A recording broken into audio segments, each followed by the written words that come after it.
राधे राधे दोस्तों। आज फिर मैं हाजिर हूँ अपने ब्लॉग के साथ राधा रानी की कृपा गाथा में। और चलिए दोस्तों, मैं बता रही थी आप सबों को कि किस तरह से फिर मेरे जीवन में राधा रानी की कृपा शुरू हुए। तो लड्डू गोपाल की मैं सेवा करना शुरू कर रही थी। सारा कुछ हो गया था, सब कुछ मैं कर रही थी, लेकिन रास्ता फिर भी दिख नहीं रहा था। गुरुदेव की सत्संग मैं सुनती थी, लेकिन उतना मन से मैं नहीं सुनती थी।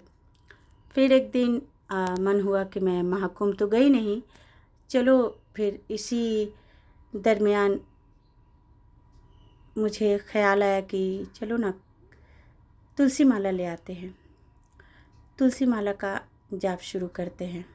क्योंकि मैं सुनी थी उस लड़के से कि माला का जाप भी होता है, तो मैं सोची कि ठीक है चलो। उस समय गुरुदेव की बातें सुनकर, सत्संग सुनकर मैं उंगली पे जाप शुरू की थी। उंगली पे ही जाप करती थी मैं सुबह शाम, और कुछ नहीं करती थी, बस जाप करती थी कुछ मंत्र का, 2-3 मंत्र का, और बस वैसे ही सेवा उवा करती थी, भोग लगाती थी। लड्डू गोपाल को स्नान वगैरह करा के पूजा आरती वंदन करती थी। बाकी और मैं कुछ नहीं करती थी, क्योंकि बाकी और रास्ते मुझे पता नहीं थे। क्योंकि सत्संग भी बहुत मन से नहीं सुनती थी मैं, लहसुन प्याज भी खा रही थी मैं, कुछ छोड़ा नहीं था मैंने।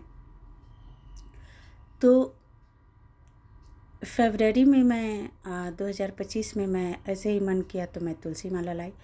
तुलसी माला लाते ही दोस्तों, मानो जैसे कि एक दरवाज़ा खुलता है रोशनी का, वैसे मेरे जीवन में दरवाज़ा सा खुला।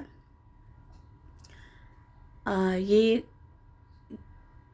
किसके आज्ञा से खुला मुझे नहीं पता। गुरुदेव ने खोला, लड्डू गोपाल ने खोला, राधा रानी ने खोला, मैं नहीं जानती, क्योंकि तीनों तो एक ही हैं मेरे लिए।